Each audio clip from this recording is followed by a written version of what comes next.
बंदी छोड़ सतगुरु रामपाल जी परमेश्वर जी की जय हो। परम पिता परमात्मा सारी सृष्टि के रचनहार कुल मालिक असंख्य ब्रह्मांडों के स्वामी जगत गुरु तीनों लोकों में प्रवेश करके सबका धारण पोषण करने वाले राजाधिराज आत्माधार नाथों के नाथ देवों के देव महादेव सर्वेश्वर महेश्वर मृत्युंजय अजरो अमर आदि अनादि सनातनी प्रभु जगत पिता जगदीश्वर श्री श्री 1008 की उपाधि के वास्तविक अधिकारी अकाल मूरत सौद स्वरूपी राम वासुदेव सर्वगतम ब्रह्म परम पूजे प्रथम पूजे परम संत परम पुरुष परम धनी परम दयालु सत्य कबीर हक्का कबीर अल्लाहु कबीर अल्लाहु अकबर बाखबर अल्लाह ताला जगत के तारणहार जगत के मुक्तिदाता जगत के जगन्नाथ हारे के सहारे हिंदुओं के राम मुसलमानों के अल्लाह सिखों के वाहिगुरु ईसाइयों के मसीह दया के सागर दयानिधि करुणा के सागर करुणानिधि स्वयंभू परिभू संकट मोचन कष्ट हरण मंगल करण दुख भंजन अविगत कबीर निर्विकार निर्विषम परमात्मा अलय अलेख सतगुरु आदि अनादि सतगुरु असली मर्यादा पुरुषोत्तम असली राम असली कृष्ण असली घनश्याम असली मुरारी राजाओं के राजा महाराजाओं के महाराजा शहंशाहों के शहंशाह सम्राटों के सम्राट भगवानों के भगवान अल्लाहों के अल्लाह प्रभुओं के प्रभु मसीहाओं के मसीह सच्चे वाहिगुरु बाबाओं के बाबा पीरों के पीर सेठों के सेठ जगत सेठ सावड़सा सेठ सर्वगुण संपन्न अनंत कोटि कलाओं के स्वामी अनंत कोटि ब्रह्मांडों के नायक योगियों में महायोगी ध्यानियों में महाध्यानी सिद्धों में परम सिद्ध ज्ञानियों में तत्व ज्ञानी ब्रह्म ज्ञानी महाज्ञानी परम ज्ञानी सर्वश्रेष्ठ ज्ञानी विज्ञानी युवा कबीर समृद्ध कबीर असमवात अमित ओजा सच्चे रहनुमा करीम अल्लाह सुभान अल्लाह दुनिया के अंतिम पैगंबर 8 सितंबर 1951 से गांव धनाना जिला सोनीपत हरियाणा भारतवर्ष की पावन भूमि पे प्रकट रियल कल्कि भगवान श्री नारायण साकार हरि श्री बाबा साहिब नूर अनंत परमात्मा सच्चे दरवेश सच्चे बाखबर संत श्रोमणी सतगुरु रामपाल जी परमेश्वर जी के चरण कमल में आप और हम सभी भाई बहनों का अनंत कोटि दंडवत प्रणाम। सत्साई भाई और बहनों, बहुत बड़ी दया बहुत बड़ी मेहर पूज्य गुरुदेव भगवान की परमेश्वर रामपाल जी की जिनके शुभ आशीर्वाद से विशेष आशीर्वाद से उन्हीं के सत्संगों का संग्रह पवित्र पुस्तक ज्ञान गंगा के ऊपर वीडियो बनाने की श्रृंखला जारी है। इसी श्रृंखला में आज हमारा ये 20वें नंबर का वीडियो है और प्रत्येक वीडियो में अध्यात्म को लेकर हम भाई बहनों को बहुत कुछ जानने और समझने को मिल रहा है, क्योंकि यह आध्यात्मिक पवित्र पुस्तक ज्ञान गंगा सर्व धर्मों के सर्व पवित्र धर्मशास्त्रों के ज्ञान से प्रमाणित है और जो ज्ञान हिंदुओं के चारों वेदों में पवित्र गीता 18 पुराणों में भी नहीं है, जो ज्ञान मुसलमान भाइयों की चारों कतेबों तौरात जबूर इंजिल कुरान शरीफ कुरान मजीद में भी नहीं है और जो आध्यात्मिक ज्ञान सिखों के गुरु ग्रंथ साहिब में नहीं है और जो ज्ञान ईसाइयों की पवित्र बाइबल में नहीं है, वो ज्ञान सतगुरु रामपाल जी ने 5वें वेद सूक्ष्म वेद से निष्कर्ष निकालकर सूक्ष्म वेद है कबीर सागर और आदरणीय गरीबदास जी के द्वारा रचित सदग्रंथ साहिब जिसको अमर ग्रंथ भी कहते हैं, जिसमें कंप्लीट स्पिरिचुअल नॉलेज है। तो कबीर परमेश्वर सतगुरु रामपाल जी ने एक ऐसी आध्यात्मिक पुस्तक तैयार करके समाज को सुपुर्द की है।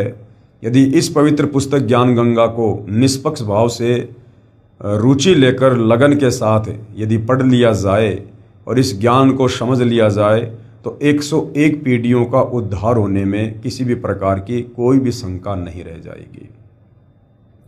तो भाई और बहनों, जिस परमेश्वर की तलाश में हम आत्माएं युगों युगों से सदियों से भटक रही हैं, कई पहाड़ों पर कहीं गुफाओं में कहीं जंगलों में कहीं मंदिरों में कहीं मस्जिदों में कहीं चर्चों में कहीं गुरुद्वारों में, तरह तरह के साधु संत महात्मा आचार्य शंकराचार्य पोप पादरी मुल्ला मौलवी पीर पैगंबर कुतुब ओलिया ना जाने हम कहाँ कहाँ भटके, लेकिन हमें आज तक कोई ये नहीं बता पाया था कि वो एक परमात्मा कौन है जिसने सारी सृष्टि को रचा है, वो दिखने में कैसा है, साकार है, निराकार है, वो रहता कहाँ है, उसका ठिकाना क्या है, वो मिलता कैसे है, उसकी प्राप्ति कैसे हो, हम जन्म और मरण के बंधन से बाहर कैसे निकलें, लग 84 योनियों की इस पीड़ा से हम कैसे छूटें। आज तक हमारे इन सवालों के कोई भी जवाब नहीं दे पाए। आज सतगुरु रामपाल जी परमेश्वर जी ने दया करी, स्वयं सतलोक से चलकर इस भारतवर्ष की पावन धरा पर प्रकट हुए और निर्धारित समय आने पर सन 1994 में अपने यथार्थ 13वें कबीर पंथ की शुरुआत करके आप और हमें ये अनमोल ज्ञान, जिस ज्ञान की 21 ब्रह्मांड में छींट भी नहीं थी, आज हमें सहज में उपलब्ध करवा दिया है। और भाई और बहनों, ये जो मनुष्य जन्म है, इतने पागल तो आप और हम भी नहीं है, इतना तो हम समझ ही सकते हैं। ये मनुष्य जन्म स्त्री या पुरुष का हमें केवल परमात्मा की प्राप्ति के लिए मिलता है, दूसरा इसका कोई विशेष प्रयोजन नहीं होता है। बाकी तो बच्चे पैदा करना, उनका पालन पोषण करना और अंत में मर जाना, ये कार्य तो पशु पक्षी भी करते हैं। अगर यही सब कार्य करते हुए परमात्मा की प्राप्ति बिना आप और हम भी शरीर छोड़कर चले जाते हैं, तो भला उन पशु पक्षियों में और हम इंसानों में क्या अंतर रह जाएगा। 84 लाख योनियां भोगने के बाद बड़ी मुश्किल से, सौभाग्य से आप और हमें ये मनुष्य चोला मिलता है, और इस मनुष्य शरीर में ही हम परमात्मा प्राप्त कर सकते हैं, क्योंकि अन्य योनियों में आत्मचिंतन की, मंथन की, विचार विमर्श की, सलाह लेने की, सलाह देने की ये योग्यता नहीं है। आप किसी गधे कुत्ते सूअर को समझाओगे कि भाई बैठ, मैं आपको रामायण का पाठ सुनाता हूँ, मैं आपको महाभारत की कथा सुनाता हूँ और आप ये भक्ति किया करो, राम का नाम लिया करो। उस गाय गधे कुत्ते बैल यानी 84 लाख योनियों में उन प्राणियों को इन बातों से कोई लेना देना नहीं है, क्योंकि वो उन योनियों में अपना कर्म भोग रहे हैं। कौन सा कर्म? जब वे कभी आप और हमारी तरह इंसान थे, स्त्री या पुरुष थे, उनको भी किसी ने बहुत समझाया था, संतों ने आकर बताया था, लेकिन उन्होंने संतों की बात अपने कान पर नहीं रखी और हंसी मजाक में टाल गए, और उसके बाद आज उनकी लग 84 योनि में दुर्दशा हो रही है। तो भाई और बहनों, आप और हमारे साथ भी यही होगा यदि हमने समय रहते धरती पर प्रकट पूर्ण संत तत्वदर्शी सतगुरु रामपाल जी के ज्ञान पर विचार नहीं किया, और यदि हमने उनकी शरण ग्रहण करके अपनी आत्मा के कल्याण के लिए शास्त्र अनुकूल सत भक्ति को नहीं अपनाया।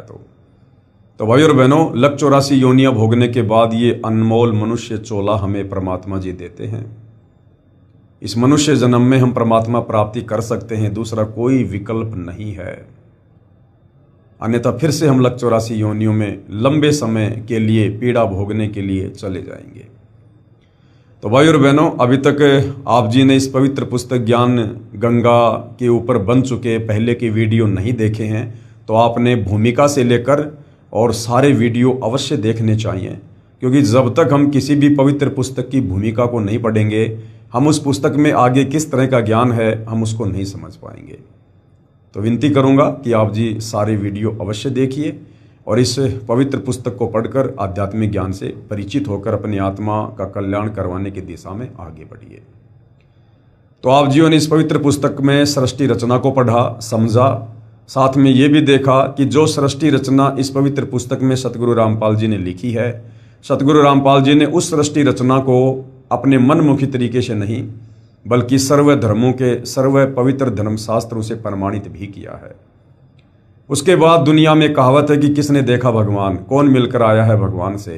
तो जो जो महापुरुष परमात्मा से मिलकर आए हैं, परमात्मा के लोक को देख कर आए हैं, और जिन जिन महापुरुषों को परमात्मा साक्षात नर रूप में मिले हैं, इस पृथ्वी पर मिले हैं, उन महापुरुषों ने जो अपनी गवाही अपने ग्रंथों के माध्यम से दी है, अपनी वाणियों के माध्यम से दी है, जैसे आदरणीय धर्मदास जी, आदरणीय नानक जी, आदरणीय दादू जी, आदरणीय गरीबदास जी, आदरणीय मलुकदास जी, आदरणीय घीशादास जी, आदरणीय पंडित रामानंद जी, इन तमाम आत्माओं को परमेश्वर शतलोक से चलकर इस पृथ्वी पर नर रूप में, संत रूप में, जिंदा बाबा रूप में प्रकट होकर मिले। उन्हें सृष्टि रचना से परिचित करवाया, उनकी आत्मा को शरीर से निकालकर शतलोक ले गए, सतलोक की रचना से परिचित करवाया, वहाँ के सुखों से परिचित करवाया, और नीचे आते समय इस काल के 21 ब्रह्मांडों से भी परिचित करवाया, जिसे पूरा विश्व निराकार निराकार परमात्मा कहता है। वो काल है, वो ब्रह्म है, जिसे ब्रह्मा विष्णु महेश का पिता कहा गया है, जो दुर्गा का पति है। उसका लोक भी दिखाया, वो काल भी दिखाया, नीचे दुर्गा जी का लोक भी दिखाया, उससे नीचे ब्रह्मा विष्णु महेश के लोक दिखाए, इंद्र का लोक दिखाया, देवी देवताओं की स्थिति से परिचित करवाया, और उसके बाद में उन्हें वापस धरती पर उसी शरीर में छोड़ा। और फिर उन आत्माओं ने परमेश्वर की महिमा कलम तोड़ आगे जो है प्रसारित की। तो भाइयों और बहनों, यदि आप ध्यान से पवित्र पुस्तक ज्ञान गंगा को पढ़ लेंगे थोड़ा निष्पक्ष होकर, तो अवश्य आपके बंद दरवाजे ये बुद्धि वाले ये खुल जाएंगे, क्योंकि सृष्टि रचना मास्टर की है और ये बंद बुद्धि के दरवाजे झट से खोल देती है। इस सृष्टि रचना को समझे बिना हम अध्यात्म को कभी भी नहीं समझ सकते, चाहे आप कितनी भाषाओं के प्रकांड ज्ञाता क्यों ना है, चाहे चारों वेद और गीता आप जी की उंगलियों पर क्यों ना है। आप सृष्टि रचना को समझे बिना किसी भी धर्मशास्त्र के असली सार को नहीं समझ सकते, और आप मोक्ष से वंचित ही रहोगे। तो भाइयों और बहनों, साथ में इस पवित्र पुस्तक के ज्ञान गंगा में जिन जिन आत्माओं ने समय रहते सतगुरु रामपाल जी के ज्ञान को समझकर उनकी शरण ग्रहण की, उसके बाद उन आत्माओं के जीवन में कैसा बदलाव आया। वो घर उजड़े पड़े थे, उन घरों में कोई शराब पीता था, कोई मांस खाता था, कोई जुआ खेलता था, वो घर बर्बादी की कगार पर थे, वो पतन की ओर थे। और जैसे सतगुरु रामपाल जी से उस परिवार ने उपदेश प्राप्त किया, उसके बाद सर्व बुराइयां उस घर से बाहर हो गई और वो परिवार ऋषि परिवार बन गए। आज उन परिवारों को देख देख कर गाँव वाले भी अचंभित हैं कि ये परिवार और आज इस मुकाम पर है, ये तो इनके गुरुदेव भगवान की देन है। और इनके गुरुदेव भगवान कोई सामान्य संत या व्यक्ति नहीं है, ये तो साक्षात परमात्मा ही धरती पर उतर कर आए हैं। तो जिन जिन पुण्यात्माओं ने परमेश्वर रामपाल जी की शरण ली और जो जो बदलाव उनके जीवन में आया, असाध्य रोगों से जिन्होंने मुक्ति पाई, जो मृत्यु के निकट थे, परमेश्वर ने उनको सैकड़ों वर्षों की उम्र प्रदान की। आज वो पुण्यात्माएं भक्ति कर रही हैं और अंत में भक्ति करके मोक्ष भी प्राप्त करेंगी, जिस मोक्ष को प्राप्त करने के लिए ऊपर के लोकों में देवी देवता ब्रह्मा विष्णु महेश भी तरस रहे हैं। क्योंकि भाइयों और बहनों, इस पृथ्वी लोक पर मानव शरीर में ही भक्ति संभव है। भक्ति तो हम देवलोक में भी कर सकते हैं, लेकिन मुक्ति केवल मनुष्य योनि में और इस पृथ्वी लोक पर ही संभव है। और आज आप और हम सबका परम सौभाग्य कि वो मुक्तिदाता, जगत का तारणहार, जगत का उद्धारक, वो कबीर परमेश्वर जिन्होंने असंख्य ब्रह्मांडों की रचना की, पूरी सृष्टि को रचा, जो तीनों लोकों में प्रवेश करके सबका पालन पोषण कर रहे हैं, आज वह कबीर परमात्मा साक्षात नर रूप में, संत रूप में धरती पर प्रकट है। और आप और हम सब उन्हीं की आत्मा हैं और अपनी आत्माओं को पुनः इस काल के कर्म बंधनों से छुड़वा कर सतलोक ले चलने के लिए आए हैं। तो भाइयों और बहनों, थोड़ा सा ध्यान अध्यात्म की ओर भी दीजिए, क्योंकि ये मनुष्य जन्म केवल परमात्मा प्राप्ति के लिए ही मिलता है। तो और कौन कौन आत्माएं हैं जिन आत्माओं ने सतगुरु रामपाल जी की शरण ग्रहण करके और अपने जीवन को नरक से एक ऋषि परिवार बनाया है। पवित्र पुस्तक ज्ञान गंगा विषय चल रहा है भटकों को मार्ग, यानी जो पुण्यात्माएं परमात्मा प्राप्ति के लिए भटक रही थी या जिनके प्रारब्ध में उनके कर्मों के कांटे चुभ रहे थे, वो कर्मों के कांटे जो किसी भी संत महात्मा की शरण में जाने से नहीं निकल रहे थे, जो कर्म उनको भोगने पड़ रहे थे, पीड़ाओं का सामना करना पड़ रहा था, उन पुण्यात्माओं को सतगुरु रामपाल जी ने किस प्रकार से अपनी शरण में लेकर राहत दी। तो अभी तक आप और हमने पेज नंबर 141 तक ये पढ़ा है। आगे अनहोनी की परमेश्वर ने, क्योंकि अनहोनी परमात्मा ही किया करते हैं। अनहोनी का मतलब होता है भाग्य से अधिक। जो हमारी किस्मत में लिखा जा चुका है, उस किस्मत को मिटाकर जो अलग से अपनी लेखनी से किस्मत लिख दे, दुखों को सुखों में तब्दील कर दे, उसको कहते हैं परमेश्वर। और अनहोनी परमेश्वर ही कर सकता है। कहते हैं मासा घटे ना तिल बदे, विधाता लिखे जो लेख, पर साचा सतगुरु मेट कर ऊपर मार दे मेख। तो भाई और बहनों, किस प्रकार से सतगुरु रामपाल जी ने अनहोनी की। मैं भगत सुरेंद्र दास, गांव गांदरा, तहसील सांपला, जिला रोहतक का निवासी हूं।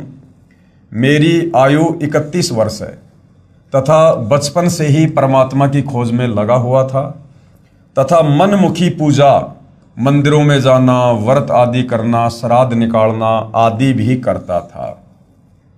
मंदिरों में जाना, व्रत करना, श्राद्ध निकालना, इसको मनमुखी पूजा क्यों कहा है? क्योंकि भक्ति का विधान हमारे धर्मशास्त्र हैं और हमारे धर्मशास्त्रों में यानी चारों वेदों में और पवित्र गीता जी में ये कहीं भी नहीं लिखा है कि आपने मंदिर में जाना चाहिए, तीर्थों पर जाना चाहिए, धामों पर जाना चाहिए, व्रत रखने चाहिए या फिर श्राद्ध निकालने चाहिए। उल्टा गीता जी और चारों वेद हमें व्रत निकालने के लिए मना करते हैं और श्राद्ध निकालने के लिए भी मना करते हैं। और गीता जी अध्याय 9 श्लोक नंबर 25 तो यहाँ तक कहता है कि जो व्यक्ति श्राद्ध निकालते हैं यानी जो व्यक्ति भूत पूजा करते हैं वो भूत के लोक में जाएंगे, जो पितरों को पूजते हैं वो उन पितरों के पास जाएंगे। तो ये जो श्राद्ध हमसे निकलवाए जा रहे हैं ये पितरों की पूजा करवाई जा रही है। तो भाई और बहनों, गीता जी इन तमाम प्रकार की शास्त्र विरुद्ध साधनाओं को करने के लिए मना कर रही है। इसलिए भगत सुरेंद्र दास जी ने इन तमाम साधनाओं को, इन क्रियाओं को मनमुखी पूजा का नाम दिया है। तथा मनमुखी पूजा जैसे मंदिरों में जाना, व्रत आदि करना, श्राद्ध निकालना आदि भी करता था। परंतु शारीरिक कष्ट व मानसिक अशांति लगातार बनी हुई थी। ये तमाम भक्ति पूजा करते करते भी सुरेंद्र जी शारीरिक कष्ट और मानसिक परेशानियों से ग्रस्त थे। जबकि भाई और बहनों, भक्ति क्यों की जाती है?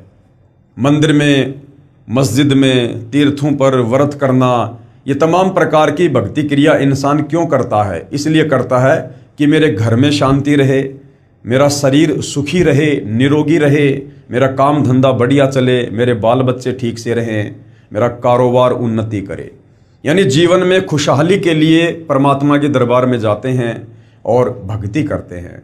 और भक्ति करते करते भी यदि हमारे ऊपर कष्टों का पहाड़ ज्यों का त्यों है, इसका मतलब वो भक्ति विधि सही नहीं है। जो भक्ति हम कर रहे हैं वो भक्ति फिर शास्त्रों के अनुकूल नहीं है। और यदि भक्ति शास्त्रों के अनुकूल है तो फिर हम उस भक्ति को मर्यादा में रहकर नहीं कर रहे हैं। लेकिन अब सतगुरु रामपाल जी ने जो अध्यात्म का निष्कर्ष निकाल दिया है उससे ये बिल्कुल क्लियर हो गया है कि किसी भी धर्म के किसी भी सदग्रंथ में कंप्लीट भक्ति विधि नहीं है, पूर्ण परमात्मा की प्राप्ति की विधि नहीं है। इन शास्त्रों में जहाँ तक की भक्ति है वो केवल इस काल ज्योति निरंजन तक की भक्ति है। और ज्योति निरंजन की भक्ति तक हमारे भाग्य में लिखे लेख समाप्त नहीं हो सकते, हमारे कर्मों के कांटे नहीं निकल सकते। जो हमारे भाग्य में लिखा हुआ है वो हमें अवश्य मिलेगा। सुख तो सुख और दुख तो दुख। काल तक की भक्ति में उसमें किसी भी प्रकार से कोई बदलाव नहीं हो सकता है। यदि हमें बदलाव चाहिए तो हमने सत्य पुरुष की भक्ति करनी पड़ेगी। और सत्य पुरुष की भक्ति सत्य पुरुष स्वयं सतलोक से चलकर तत्वदर्शी संत के रूप में प्रकट होकर बताता है। तो आज भाई और बहनों, आप और हमारा सौभाग्य पवित्र गीता जी अध्याय 4 श्लोक 34 में गीता का ज्ञान देने वाला भगवान जिस तत्वदर्शी संत की शरण में जाकर भक्ति करने को और मुक्ति प्राप्त करने को अर्जुन को सलाह दे रहा है, आज वह तत्वदर्शी संत सतगुरु रामपाल जी के रूप में आप और हम सबके समकालीन हैं। परंतु शारीरिक कष्ट व मानसिक अशांति लगातार बनी हुई थी। फिर भी परमात्मा में विश्वास तथा परमात्मा पाने की तड़प बरकरार थी। यही तड़प मुझे सन 1995 में संत आसाराम बापू के पास ले गई। मैंने उनसे नाम उपदेश लिया व जैसा भक्ति मार्ग बापू जी ने बताया डटकर साधना की। परंतु न तो कोई शारीरिक कष्ट दूर हुआ और न ही कोई आध्यात्मिक उपलब्धि हुई। अब बहुत सारे भाई बहन ऐसे होंगे जो आसाराम जी की शरण में होंगे, अन्य संत व पंथों की शरण में होंगे, या वैसे मनमुखी रूप से कोई भक्ति क्रिया कर रहे हैं, मंदिरों में जाते हैं, मस्जिदों में जाते हैं, चर्च या गुरुद्वारों में जाते हैं, कहीं पैदल यात्रा करते हैं, कहीं कावड़ लेके आते हैं। या बहुत सारे भाई बहन ऐसे भी हैं जो कहते हैं कि हम तो नास्तिक हैं, हम तो कोई भक्ति नहीं करते और हम तो दारू का ठेका खोल के बैठे हुए हैं, हम तो जो है कसाई का काम करते हैं, फिर भी देखो हमारे ठाठ हो रहे हैं, कोई दिक्कत नहीं है।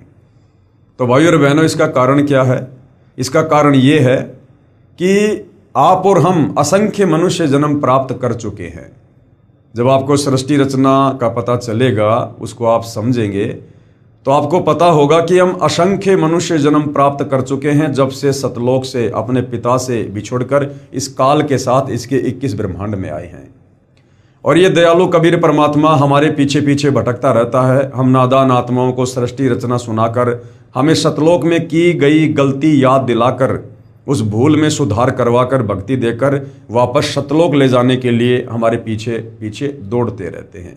लेकिन हम अपने पिता को ना पहचान कर उनको रिजेक्ट कर देते हैं और इस काल के लोक में लख 84 योनियों में जन्म मरण के चक्कर में कष्ट भोगते रहते हैं।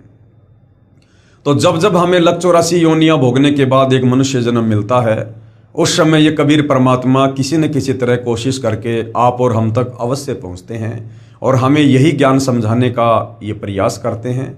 और जो आत्मा इनके ज्ञान को स्वीकार कर लेती है, उन्हें परमेश्वर कुछ भक्ति दान दे देते हैं, उनसे शत मंत्रों की कमाई करवाते हैं, दान धर्म करवाकर उनके कुछ पुण्य कर्म बनवाते हैं, जिस कारण से उस मनुष्य शरीर में थोड़ी बहुत सत भक्ति करने के चलते आप और हमारे पास भक्ति धन जमा हो जाता है। जिस प्रकार आपने इन्वर्टर से, लाइट से बैटरी को चार्ज कर लिया, अब यदि इन्वर्टर को हटा दिया जाए तो भी उस बैटरी से पंखे चलेंगे, लाइट भी जलेगी, आप मिक्सी से जूस भी निकाल सकते हो। क्यों? क्योंकि आपने इन्वर्टर से और बैटरी को चार्ज कर रखा है।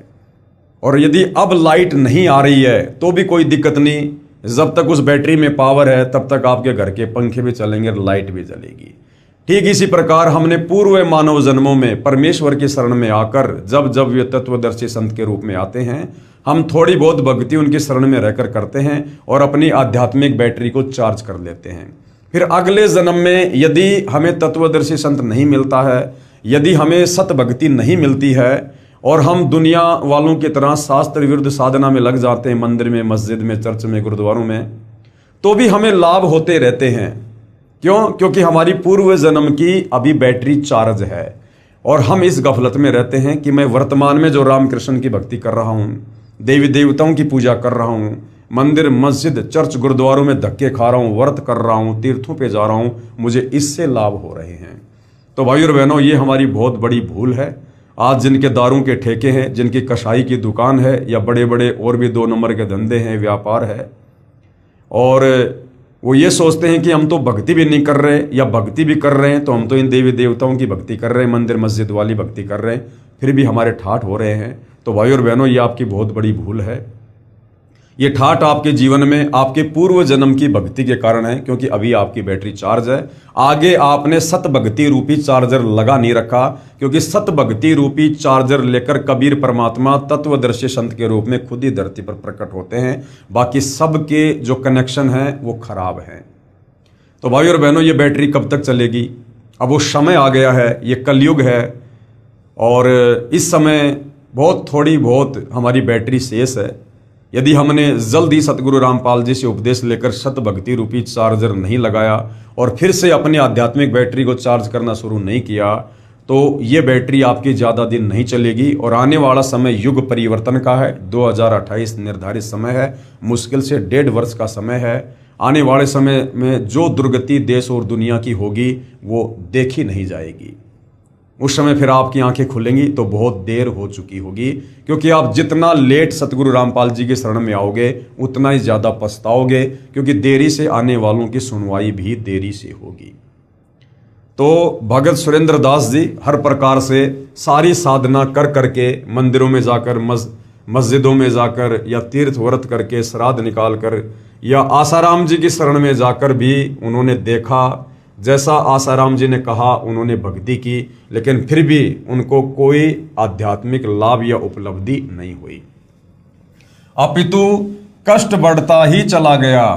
मैं आसाराम बापू के बताए अनुसार साधना करता था। जैसे 250 ग्राम दूध सुबह पीता था और 250 ग्राम दूध शाम को पीता था, और मेरे मंत्र में जितने अक्षर थे उतने लाख मंत्र जाप करना और समाधि लगाना। मतलब इतनी क्रिया की जैसा संत जी ने बताया। जैसे मान लीजिए आसाराम बापू ने एक मंत्र दे दिया, ओम नमो भागवते वासुदेवाय नमः। अब इस ओम नमो भागवते वासुदेवाय नमः शब्द में मान लीजिए 12 अक्षर हैं, तो 12 लाख जाप इस मंत्र के भगत सुरेंद्र दास ने किए, जैसा आसाराम जी ने बताया। लेकिन उसके बावजूद भी किसी प्रकार का कोई आध्यात्मिक लाभ या सुख उनके शरीर में या परिवार में इस आत्मा को नहीं हुआ। क्यों? क्योंकि संत आसाराम जी के पास में शास्त्र अनुकूल साधना नहीं है। वे भगत समाज को शास्त्र विरुद्ध साधना ही करवा रहे हैं। और अब सतगुरु रामपाल जी ने आकर हमें जो शास्त्र अनुकूल साधना दी है, उसमें प्रथम बार वे हमें जो मंत्र देते हैं वो हमारे शरीर में जो कमल बने हुए हैं और जिनमें 5 मुख्य शक्तियां बैठी हुई हैं, श्री ब्रह्मा शांतरी जी, श्री गणेश जी, श्री विष्णु और लक्ष्मी जी, देवी दुर्गा जी और शंकर पार्वती जी। इन मंत्रों का जब हम जाप करेंगे, और हमने ये लाखों में जाप नहीं करना है, हमने प्रतिदिन केवल 108 मंत्र जाप करने हैं। यानी प्रथम नाम की एक माला 108 मंत्र यानी 108 बार हमने जाप करना होता है। और सतगुरु रामपाल जी के द्वारा जो शास्त्र अनुकूल भक्ति हमें दी जाती है, जो शत भक्ति मंत्र दिए जाते हैं, उनके थोड़े से जाप से ही हमें अनगिनत लाभ शुरू हो जाते हैं, क्योंकि ये इन देवी देवताओं के वास्तविक लाभ हैं।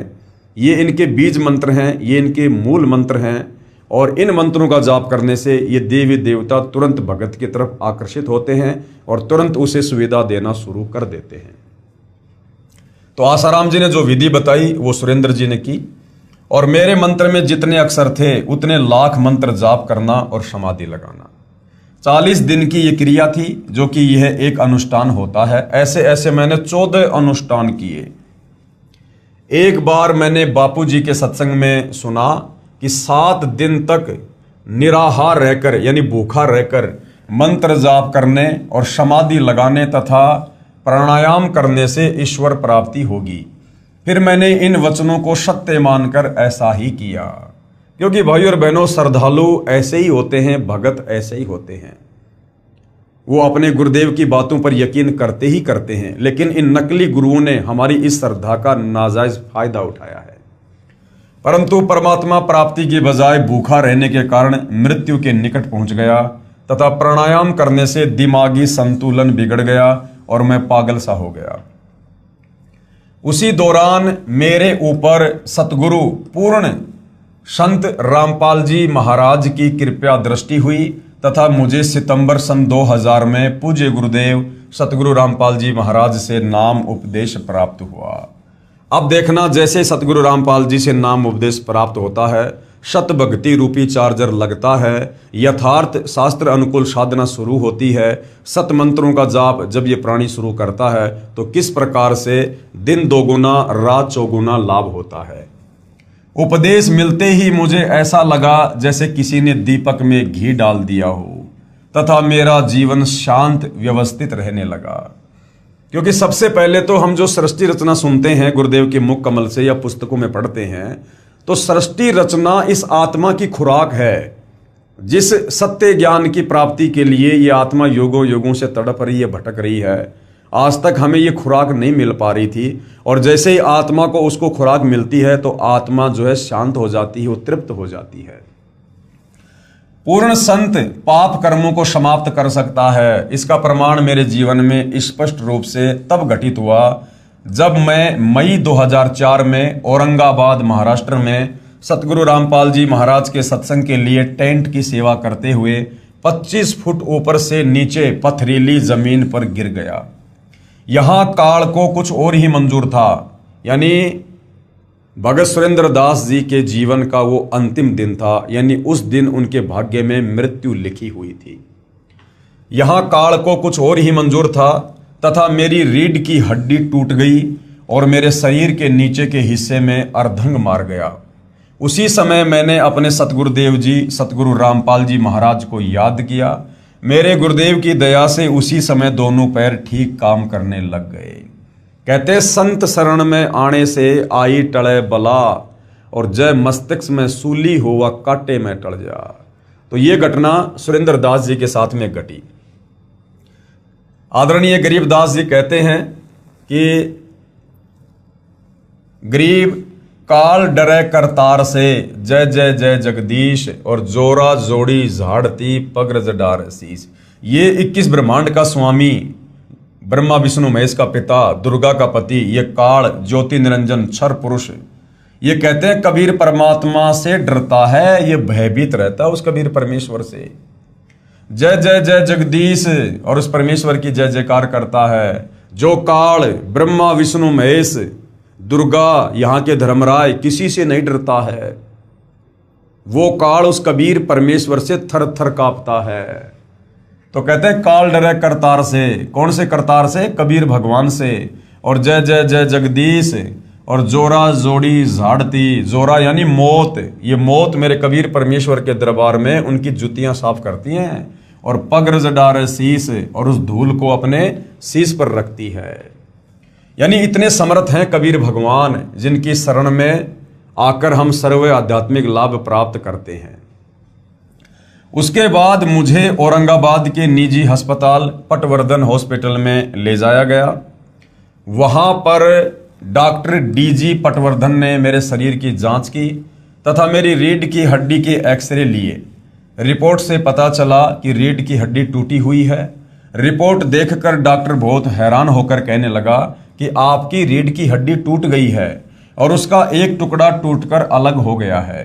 डॉक्टर बार बार मेरे पैरों को हाथ लगाकर देखता रहा और कहा कि आप पर परमात्मा की विशेष कृपा है कि आपके पांव ठीक काम कर रहे हैं, क्योंकि इस रिपोर्ट के अनुसार आपको अधरंग होना जरूरी था, यानी आपको पैरालिसिस होना बिल्कुल जरूरी था।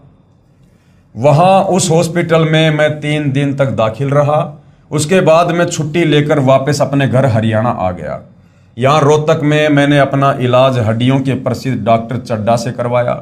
डॉक्टर चड्डा भी मेरी रिपोर्ट देखकर हैरान रह गया तथा कहा कि आप चल फिर कैसे रहे हो, आपको तो रिपोर्ट के अनुसार अर्धंग होना चाहिए था, यानी लकवा मार जाना चाहिए था।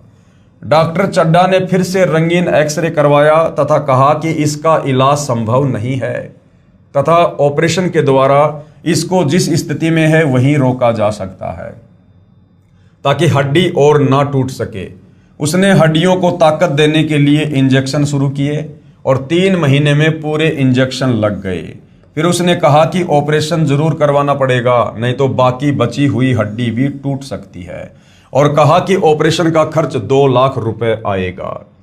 फिर उसी समय डॉक्टर ने बताया कि रिपोर्ट के अनुसार आपको 3 महीने के अंदर मृत्यु को प्राप्त हो जाना था। आज आप परमात्मा की कृपा से ही जीवित हो। ऑपरेशन का खर्च 2 लाख रुपए देने में मैं असमर्थ था, इसलिए मैं दूसरे डॉक्टर के पास इलाज के लिए गया। वह भी मेरी रिपोर्ट देखकर आश्चर्य में पड़ गया और कहा कि यदि ऑपरेशन में देर हो गई तो हड्डी और भी टूट सकती है। उसने भी बताया कि रिपोर्ट के अनुसार आपको अधरंग होना चाहिए था, आप चल फिर कैसे रहे हो।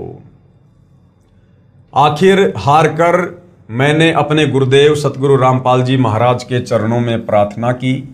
तब मेरे पूज्य गुरुदेव ने मुझ पर दया की और सिर पर हाथ रखकर कहा, बेटा आप बिल्कुल ठीक हो जाओगे।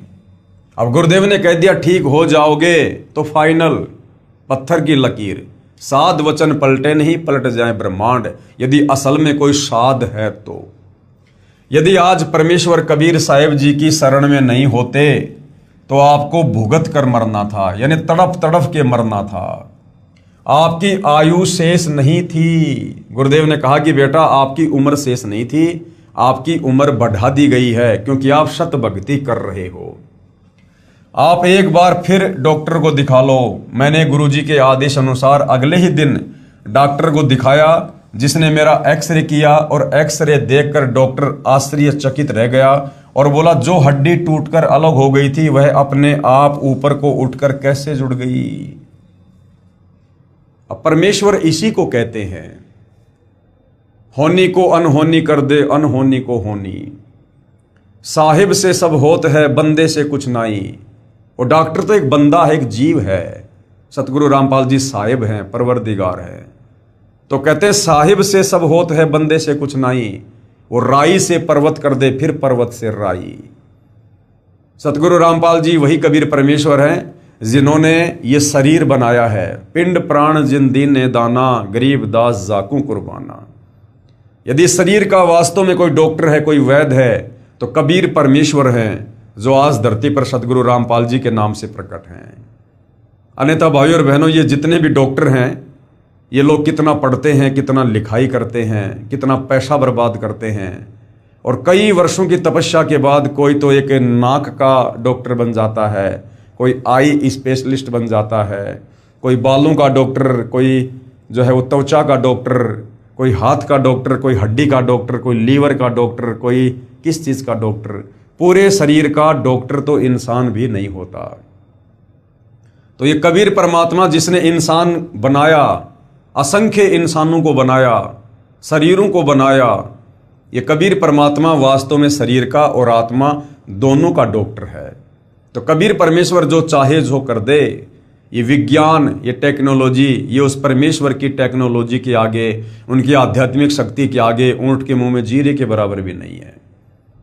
ये विज्ञान भाइयों और बहनों सिर्फ और सिर्फ भक्ति में सहयोग के लिए परमात्मा ने हमें दी है, ताकि हम इस भक्ति को समझें और भक्ति करने में हमें आसानी हो।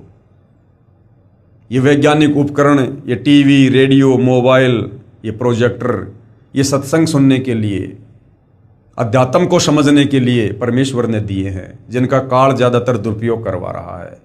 ये गाड़ी, घोड़े, एरोप्लेन, ये 4 व्हीलर, 2 व्हीलर, ये सत्संग में आने जाने के लिए, या भगत अपने बाकी के कार्य फटाफट सुलटा ले, पूरे कर ले और ज़्यादा समय भक्ति को दे। इसलिए कबीर परमेश्वर ने हमें ये वैज्ञानिक उपकरण दिए हैं। पहले खेतों में काम किया करते थे, जब फसल की कटाई का समय आता था कितने दिन लग जाते थे, उसके बाद उस फसल को निकालने में कितने दिन लग जाते थे। बैलों से या अन्य तरीके से कूट कूट कर गेहूँ निकालते थे, मूंग वगैरह निकाला करते थे, महीनों लग जाते थे। हवा आ रही है तो थोड़ा साफ कर लिया करते थे, वरना बैठे रहा करते थे हवा के इंतजार में। आज कबीर परमेश्वर ने हमें भक्ति में सहयोग के लिए विज्ञान दी। आज हम खेत में ट्रैक्टर लेकर जाते हैं, वो काट भी रहा है, साथ में निकाल भी रहा है, और निकाल कर बोरियों में पैक करके ट्रॉली में भी डाल रहा है, और वो ट्रैक्टर सीधा उस अनाज को हमारे घर पर छोड़ देता है। वो महीने भर का कार्य केवल 2 घंटे में आज पूरा हो रहा है, और बाकी समय फिर हम परमेश्वर की भक्ति करें, सत्संग सुने। इसके लिए परमात्मा ने हमें ये विज्ञान दी है, जिसका वर्तमान में काल दुरुपयोग करवा रहा है। तो आने वाले समय में भाइयों और बहनों, इस विज्ञान का दुरुपयोग करने वाले जो है अपने कर्मों की सज़ा भोगेंगे। यदि समय रहते वो लोग परम संत सतगुरु रामपाल जी की शरण में नहीं आते हैं, सत भक्ति शुरू नहीं करते हैं, तो ये विज्ञान आने वाले समय में उनके जो कर्मों के, जो प्रारब्ध के जो कष्ट हैं, जो रोग हैं, जो पीड़ाएं हैं, वो नहीं मिटा सकती। ये प्रारब्ध के कष्ट तत्वदर्शी संत की शरण में आने से ही ठीक होते हैं। तो आने वाले समय में देश दुनिया को मजबूरीवश सतगुरु रामपाल जी की शरण में आना ही पड़ेगा, दूसरा कोई विकल्प नहीं बचेगा। डॉक्टर जी ने बताया कि इस हड्डी की ऐसी स्थिति थी कि जैसे कोई गाड़ी बहुत ज़्यादा ढलान वाली चढ़ाई में चढ़ रही हो, उसके इंजन में खराबी हो जाए, वह वापस ही आ सकती है, या प्रथम गियर में डालकर पत्थर आदि पहियों के पीछे लगाकर वहीं रोकी जा सकती है, आगे को नहीं चढ़ सकती। इसी प्रकार आपकी हड्डी ऐसे ऊपर को चढ़कर जुड़ गई, जो डॉक्टरी इतिहास से बाहर की बात है। इससे मुझे भी महसूस होता है कि कोई शक्ति है जो असंभव को संभव कर सकती है। साहिब से सब होत है, बंदे से कुछ नाई, वो राई से पर्वत कर दे, फिर पर्वत से राई। परमात्मा जो चाहे सो कर ही, भरम पड़ो मत कोई, सेऊ धड़ पर शीश चढ़ाया, पाछे करी रसोई। यह तो ऑपरेशन से भी नहीं हो सकता था। ऑपरेशन करके इसमें कोई पदार्थ भरकर वह गैप भरा जा सकता था। फिर भी यदि आप कोई वजन उठाने का कार्य करते तो फिर से हड्डी खिसक कर आप चारपाई पर भुगत कर मरते। डॉक्टर के समझ में भी नहीं आ रहा था। मैंने कहा कि पूर्ण ब्रह्म कबीर साहिब के स्वरूप में पूज्य गुरुदेव सतगुरु रामपाल जी महाराज ने मेरे पाप कर्म काटकर तथा मेरी मृत्यु को टालकर अपने कोटे से मुझे नई जिंदगी दी है। परमेश्वर कबीर साहिब की वाणी है, जो मेरी भक्ति पछोड़ी होई, तो हमरा नाम न लेवे कोई।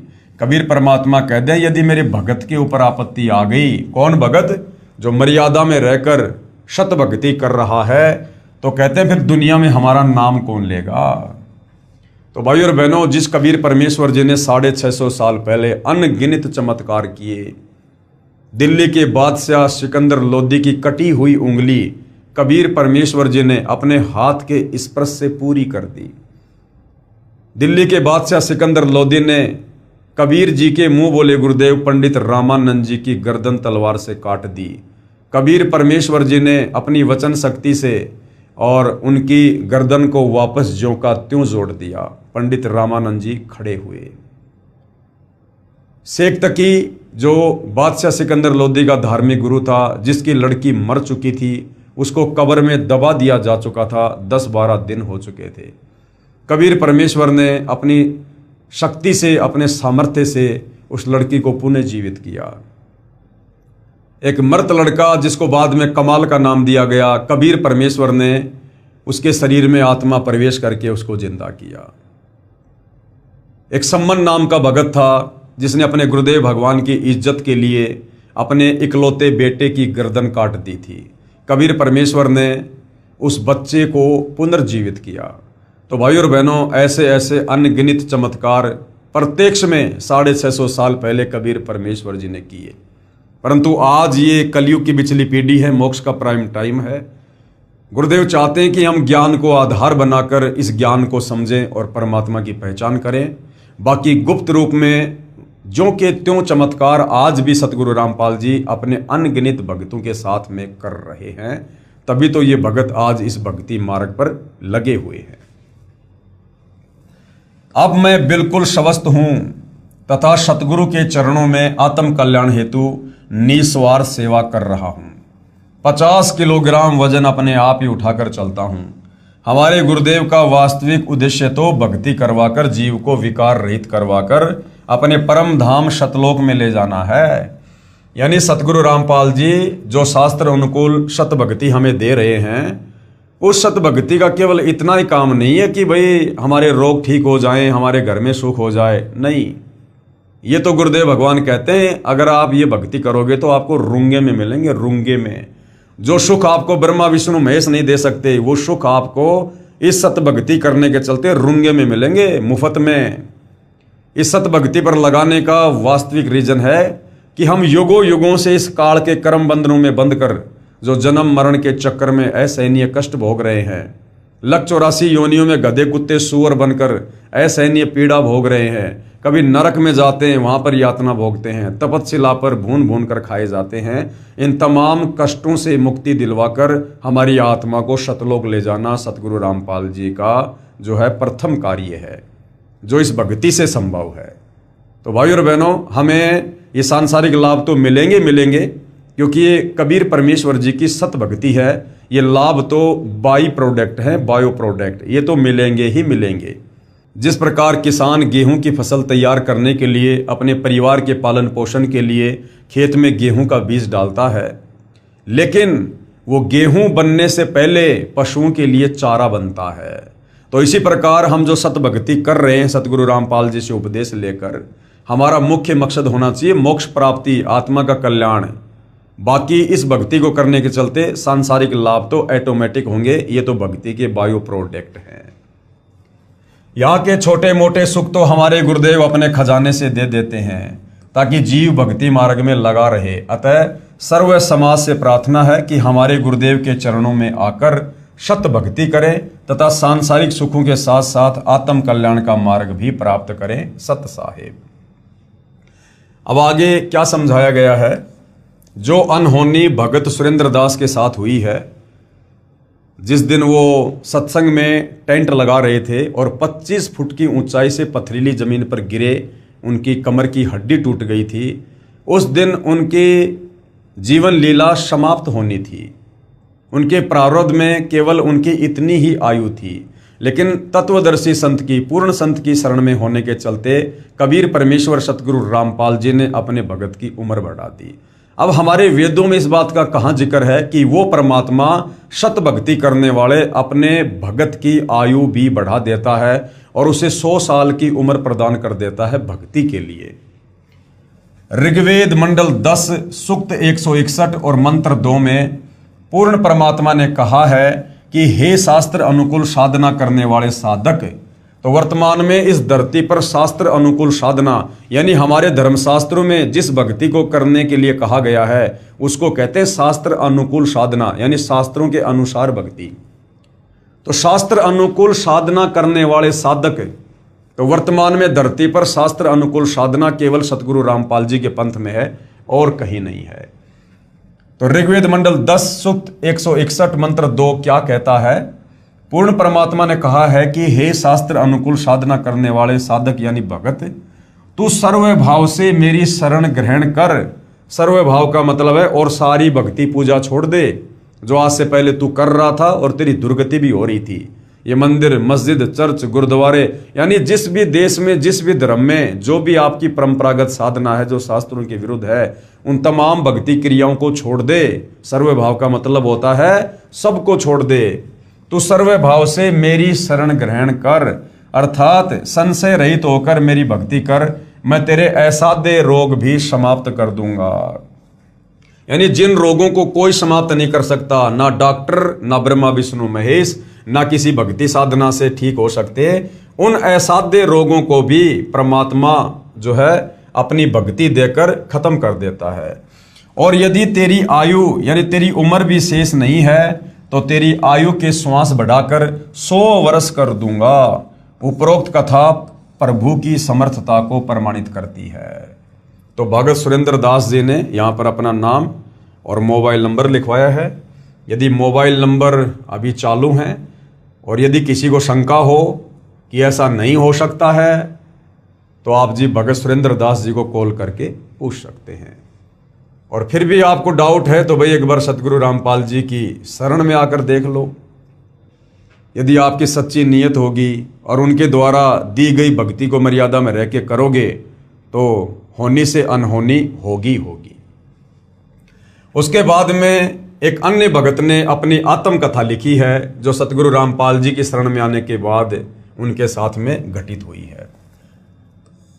प्रभु ने सुनी गरीबों की, मैं करमवीर पुत्र श्री घासी राम पुत्र श्री छोटू राम गांव भराण जिला रोहतक का स्थायी निवासी हूं।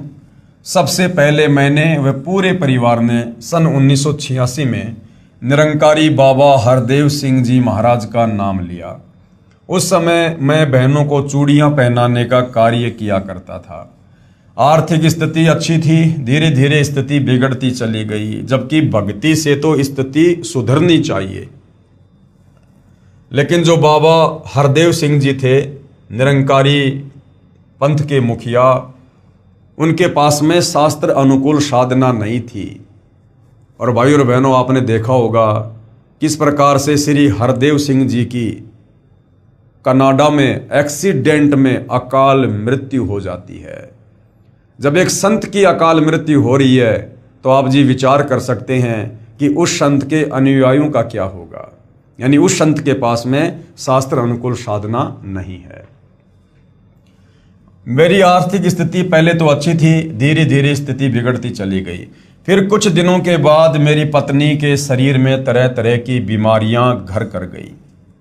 उसको बवासीर की बीमारी व पित्त की थैली में पथरी थी। डॉक्टर ने ऑपरेशन में लागत 20,000 रुपए की बताई। मुजदास के घर में उस समय 20,000 दाने भी खाने को नहीं थे और मुजदास को भी दमे की बीमारी थी।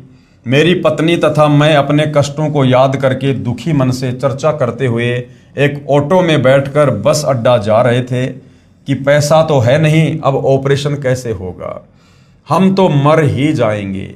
उसी ऑटो में एक बहन बैठी हुई थी। उसने हमारी सारी बात पूछी और कहा कि आप करोथा चले जाओ, वहाँ एक महाराज जी हैं और बीमारियों की दवाई मुफ्त देते हैं। हालांकि सतगुरु रामपाल जी कोई बीमारियों की दवा नहीं देते हैं, ये तो सत भक्ति देकर यानी राम नाम की दवाई देकर ये आत्माओं के कष्टों का निवारण करते हैं।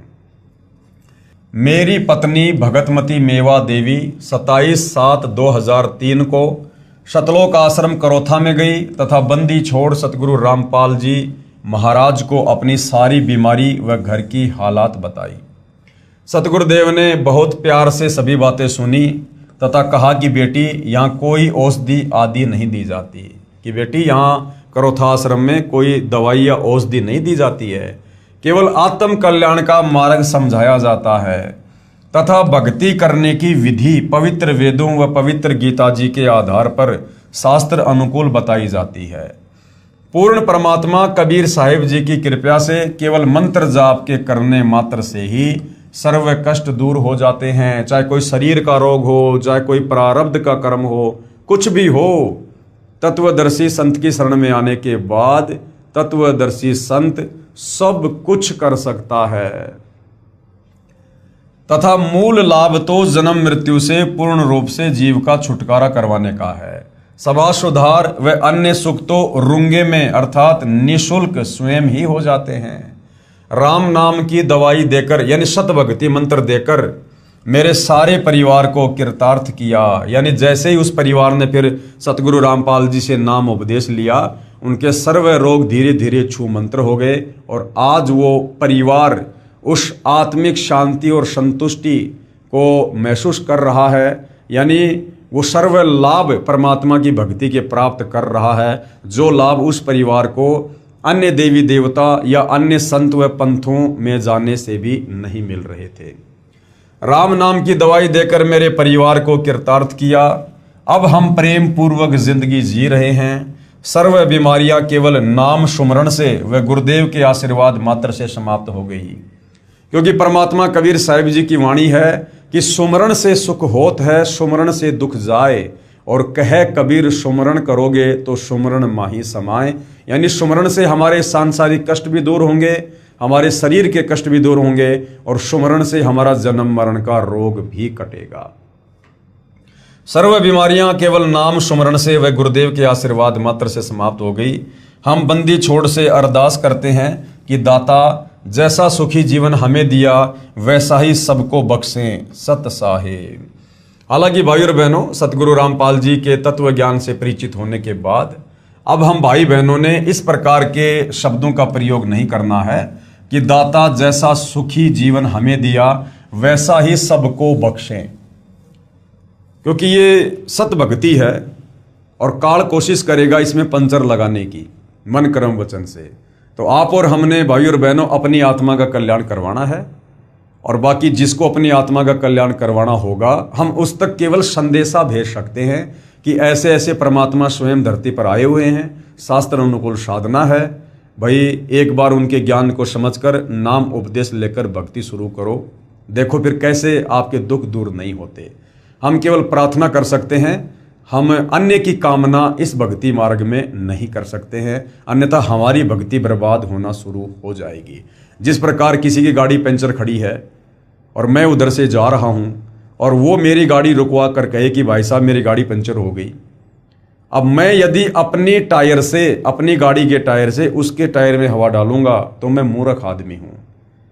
मेरी गाड़ी की हवा कम हो जाएगी, इससे मेरी गाड़ी भी ढंग से नहीं चलेगी और उसकी गाड़ी भी पूरी तरह से जो है चलने के योग्य नहीं बनेगी, तो दोनों पंचर हो जाएंगे।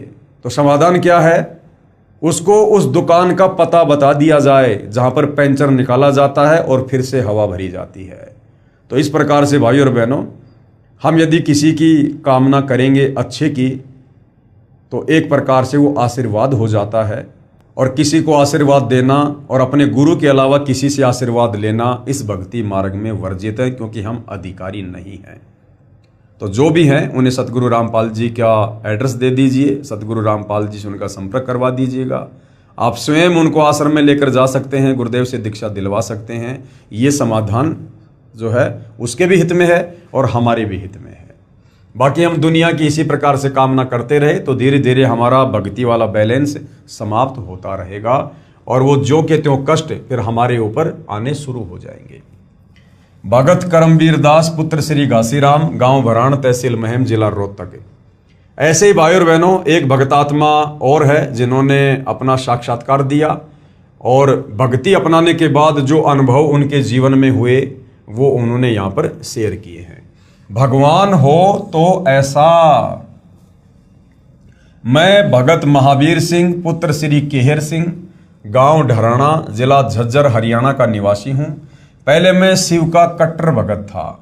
मेरे लीवर और गुर्दे के अंदर पीप पड़ गई थी। शंकर जी की भक्ति करते करते भी दुर्गति हो रही थी और मेरे को मेरा भाई भगत महेंद्र सिंह मेडिकल में इलाज करवाने के लिए ले गया। उससे पहले भी काफ़ी पैसा लग गया था, लेकिन कोई आराम नहीं हुआ। मेडिकल के अंदर अल्ट्रासाउंड के बाद 3 ऑपरेशन बोल दिए। मैं घबरा गया। मैंने ऑपरेशन करवाने से इनकार कर दिया। खाना भी नहीं खाया जाता था। हालात बिल्कुल नाजुक हो चुके थे। मेरा बड़ा भाई महेंद्र कहा करता कि आप सतगुरु रामपाल जी से उपदेश ले लो, क्योंकि महावीर जी का बड़ा भाई जो महेंद्र जी थे वो सतगुरु रामपाल जी से उपदेश प्राप्त थे। तो वो अपने भाई को समझाया करते थे कि भाई आप भी मेरे गुरुदेव से नाम उपदेश ले लो। वे पूर्ण परमात्मा के अवतार आए हुए हैं, यानी स्वयं ही वो अवतार रूप में आए हुए हैं। कबीर परमेश्वर पूर्ण ब्रह्म है। मैं कहता था कि शिव जी भगवान के सामने तेरे कबीर जुलाहे यानी धानक की क्या औकात। कबीर तो एक कवि था, वह भगवान नहीं हो सकता। कबीर तो एक कवि था, कवि, वह भगवान नहीं हो सकता। जबकि भाई और बहनों, हम जरा भी विचार नहीं करते। कबीर जी के समय और भी तो कवि होंगे, और भी तो बहुत सारे कवि होंगे कबीर जी के समय। क्या किसी भी कवि का कोई एक भी चेला था, एक भी शिष्य था? क्या किसी भी कवि ने उस समय किसी का कोई कष्ट दूर किया? जबकि कबीर परमेश्वर जी के, जिनको कवि कहकर रिजेक्ट कर दिया, उनके 64 लाख शिष्य हुए थे आज से 650 साल पहले। अरे किसी ब्राह्मण जाति में जन्मे धर्म गुरु के तो 64 लाख शिष्य हो सकते हैं, लेकिन कबीर जी जो जुलाहे की भूमिका कर रहे थे, और उस समय धानक यानी जुलाहे को सांसारिक तौर पर कितना नीचा समझा जाता था, और धानक जाति में कबीर जी के 64 लाख शिष्य, जो कबीर जी अनपढ़ थे, अशिक्षित थे, भूमिका कर रहे थे, परमेश्वर लीला कर रहे थे। लोग जिस समय उनकी शक्ल देखना पसंद नहीं करते थे, जिस जाति में वो लीला कर रहे थे, और 64 लाख शिष्य हो जाना, ये कोई सामान्य बात नहीं है। ये मात्र किसी कवि का काम नहीं हो सकता। तो कवि रूप में कबीर परमात्मा स्वयं ही आए हुए थे, सारी सृष्टि के मालिक। उन्होंने लोगों को सौ लाभ दिए, असाध्य रोगों को दूर किया, मुर्दों को जिंदा किया, जिस कारण से लोगों ने उनको अपना सतगुरु धारण किया। अन्यथा कबीर जी के समय तो और भी बहुत सारे नामी गिरामी कवि थे। क्या आपको किसी का एक भी कोई शिष्य देखने या सुनने को मिलेगा? नहीं मिलेगा।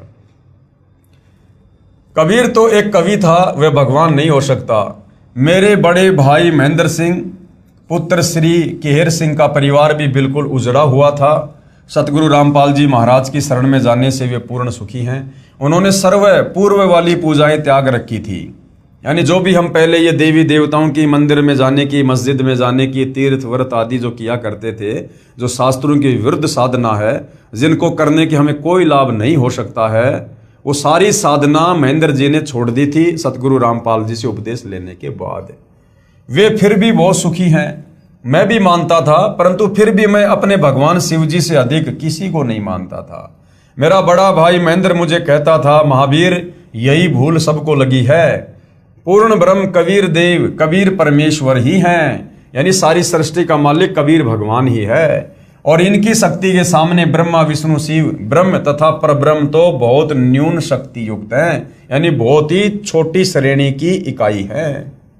जैसे देश के प्रधानमंत्री व राष्ट्रपति के सामने एक राज्य के मंत्री की क्या शक्ति होती है, इतना अंतर परमेश्वर कबीर जी यानी राष्ट्रपति या प्रधानमंत्री जानो, तथा शिव जी एक विभागीय मंत्री जानो। यानी कबीर जी के आगे इन देवी देवताओं की, ब्रह्म की, परब्रह्म की शक्ति ऐसे है जैसे राष्ट्रपति के आगे कोई सरपंच हो।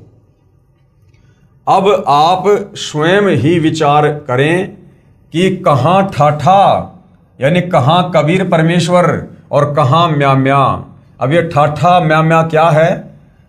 ये है अर्थात खागड़ की तुलना में बकरा, यानी कहाँ तो झोटा और कहाँ बकरा, कहाँ ठाठा और कहाँ म्या। सतगुरु रामपाल जी महाराज ने सर्व सदग्रंथों का गहन अध्ययन किया है। अब भाई और बहनों देखो, जब हम सतगुरु रामपाल जी की शरण में आकर भक्ति शुरू करते हैं तो शुरुआत में हम इस तत्व ज्ञान से इतना परिचित नहीं हो पाते हैं और अपने गुरु को एक संत की श्रेणी में ही लेना शुरू कर देते हैं।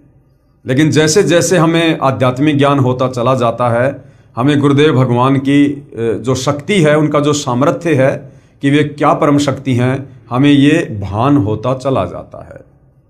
तो भगत जी यहाँ पर क्या कह रहे हैं कि सतगुरु रामपाल जी महाराज ने सर्व सदग्रंथों का गहन अध्ययन किया। अब भाई सतगुरु रामपाल जी तत्वदर्शी संत हैं, जगत गुरु हैं, और जगत गुरु तत्वदर्शी संत की भूमिका स्वयं कबीर परमात्मा करते हैं। और कबीर परमेश्वर ने किसी भी सदग्रंथ का अध्ययन या गहन अध्ययन करने की जरूरत नहीं है। वे तो सर्वज्ञ हैं, वे तो एक सेकंड में सारे धर्मशास्त्रों को रच सकते हैं। सतगुरु जो चाहे सो कर ही, सारी सृष्टि उस परमेश्वर के अधीन है।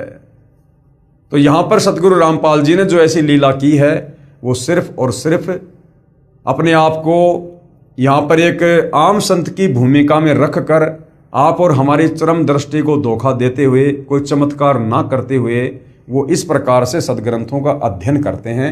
अन्यथा उन्हें किसी भी सदग्रंथ की जानकारी के लिए उसका अध्ययन करने की जरूरत नहीं है, क्योंकि जगत गुरु वही होता है जो पूरे जगत को ज्ञान देता है, पूरे संसार को ज्ञान देता है।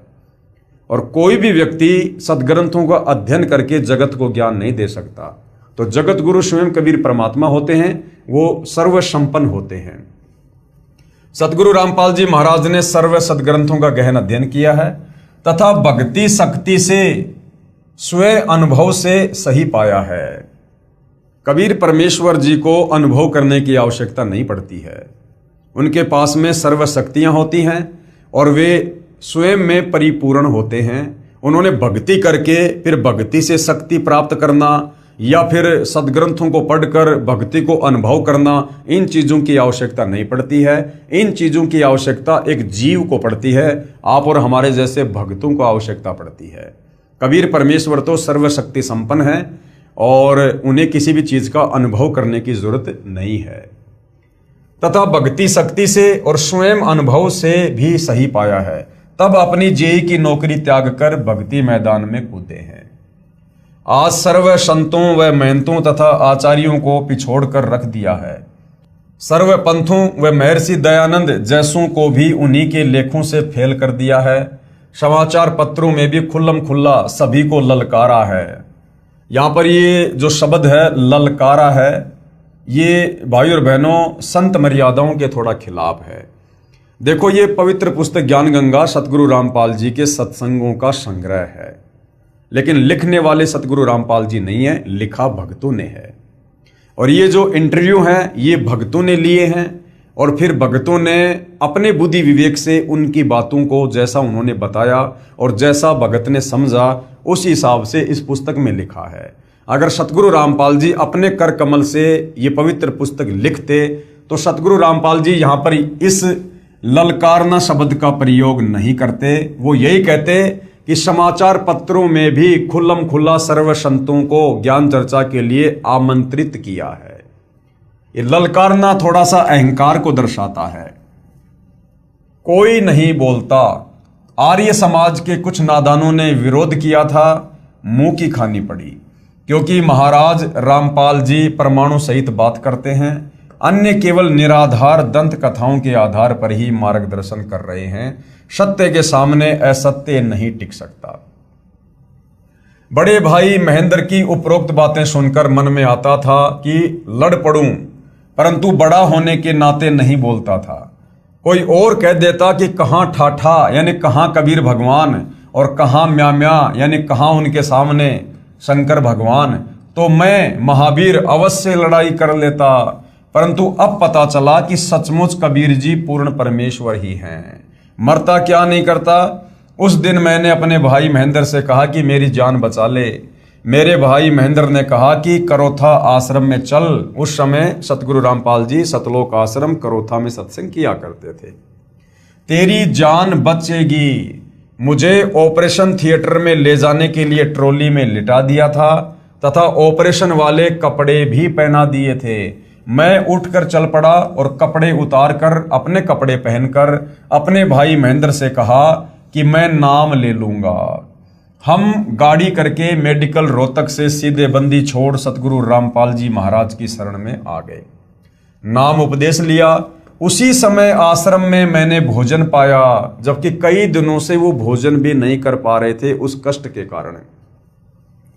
मैं फिर मेडिकल में गया और जांच करवाई। डॉक्टर आश्चर्य में पड़ गए और मेरे कोई तकलीफ नहीं पाई, यानी सारी रिपोर्ट बिल्कुल ओके। मैं स्वस्थ हो गया। मेरा आश्रम में कोई खर्च नहीं हुआ। नाम तथा मंत्र जाप की पुस्तिका मुफ्त प्राप्त हुई। मेरा सारा परिवार अन्य देवी देवताओं की पूजा पाठ किया करता, परंतु उपदेश लेने के बाद सर्व त्याग दी। अब भाई और बहनों, सतगुरु रामपाल जी इन देवी देवताओं की भक्ति छुड़वाते नहीं हैं, ना देवी देवताओं को छुड़वाते हैं।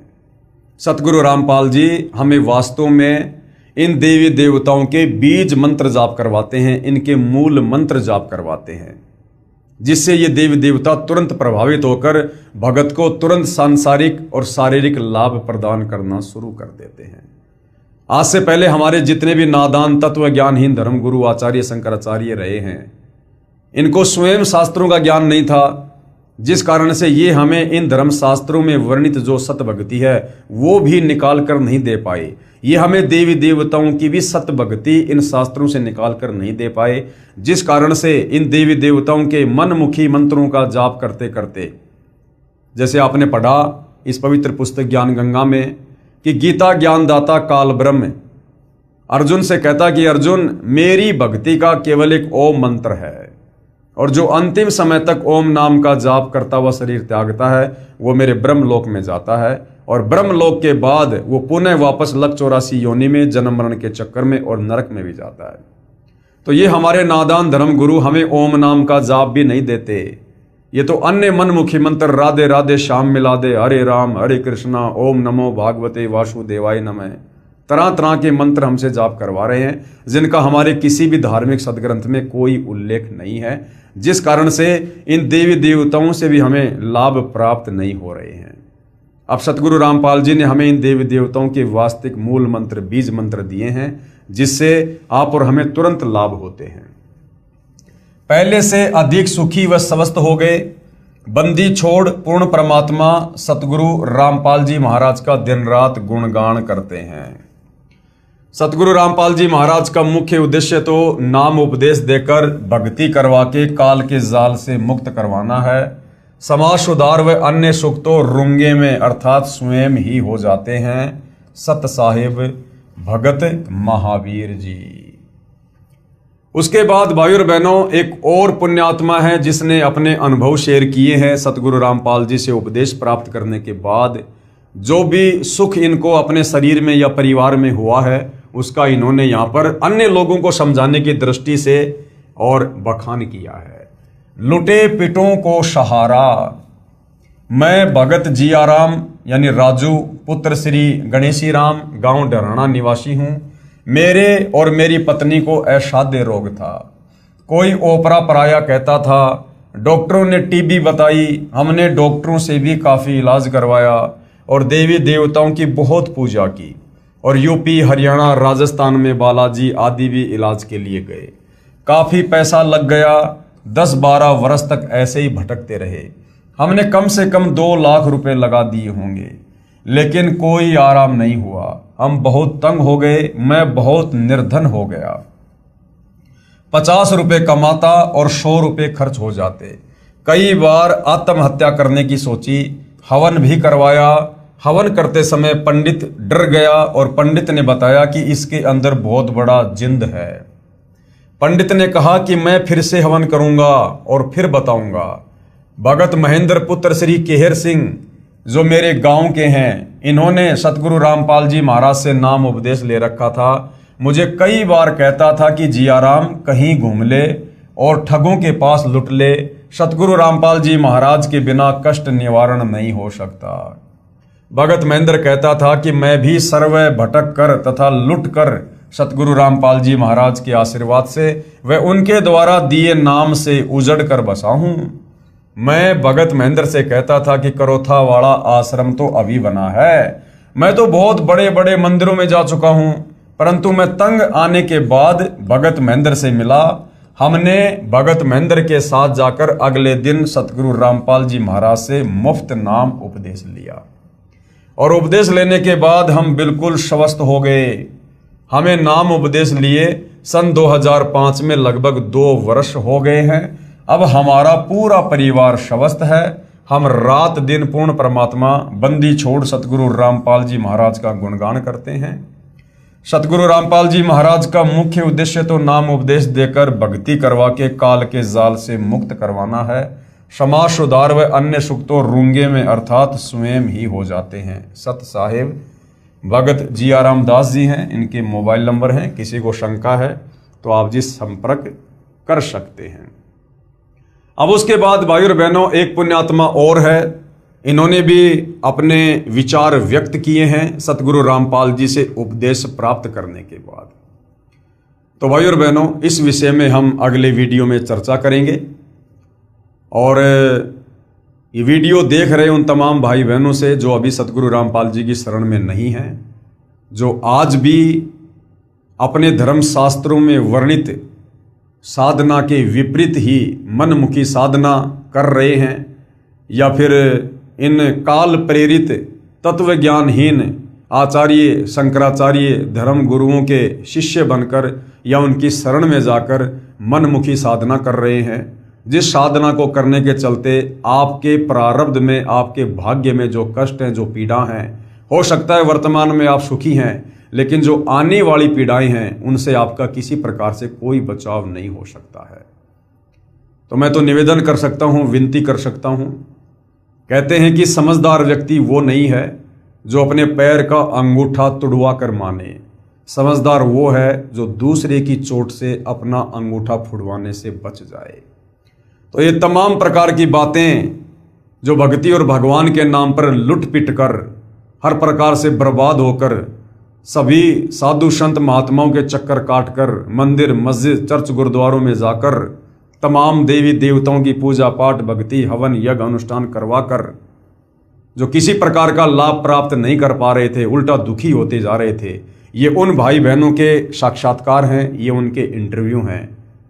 तो यदि आप वर्तमान में किसी प्रकार की पीड़ा से ग्रसित हैं और आपको किसी भी प्रकार से कोई राहत नहीं मिल रही है, या आप एक एजुकेटेड और समझदार व्यक्ति हैं और यदि आप परमात्मा की प्राप्ति के लिए भटक रहे हैं लेकिन आपको कहीं कोई वो आत्म संतुष्टि वाला मार्ग या ज्ञान प्राप्त नहीं हो रहा है, तो आप जी ने इस पवित्र पुस्तक ज्ञान गंगा को पढ़कर और जिन जिन भगत भाई बहनों ने सतगुरु रामपाल जी की शरण ग्रहण की है, उसके बाद जो लाभ उनके घर में, उनके परिवार में, उनके शरीर में, उनके काम धंधे में जो उन्हें हुए हैं, जिनका वो बखान कर रहे हैं, आप जी इन बातों पर विचार करके सतगुरु रामपाल जी के YouTube पर सत्संग सुनना अवश्य शुरू करें।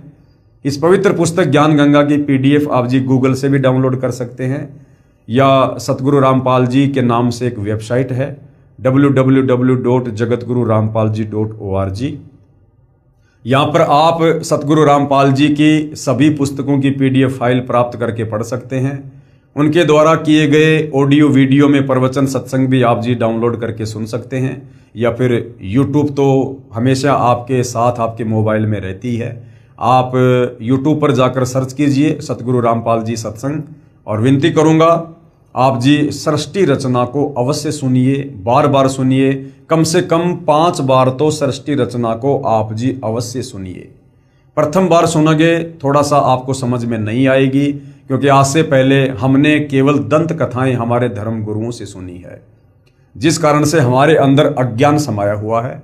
और जब पहली बार हम ये सतज्ञान सुनेंगे, सत्यनारायण कथा सुनेंगे, तो काल प्रेरणा से हमारी आत्मा जल्दी से स्वीकार नहीं करती है। इसलिए सृष्टि रचना को 2, 4, 5, 10 बार अवश्य सुनिए, और उसके बाद फिर आपको जो तड़फ, जो कशक लगेगी, उत्पन्न होगी भक्ति की, अध्यात्म को समझने की, फिर आप जी इस कदर चिपक जाएंगे।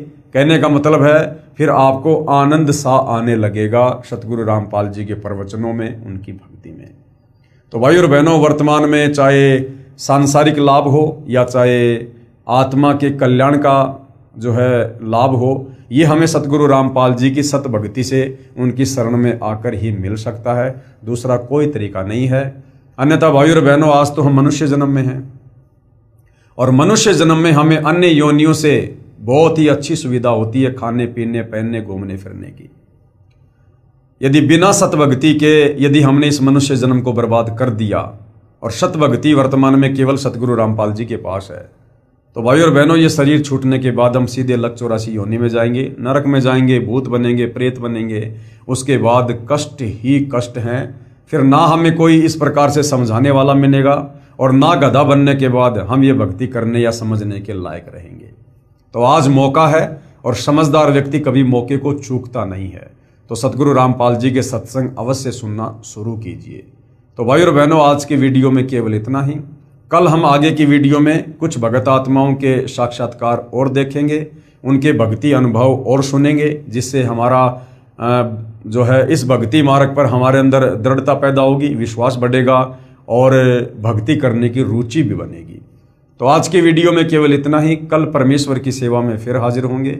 तब तक पूज्य गुरुदेव भगवान हम सबको आज्ञा दे और हमें अपनी शरण में रखे, हमें सद्बुद्धि दे, हमारा मार्गदर्शन करे। बंदी छोड़ सतगुरु रामपाल जी परमेश्वर जी की जय हो।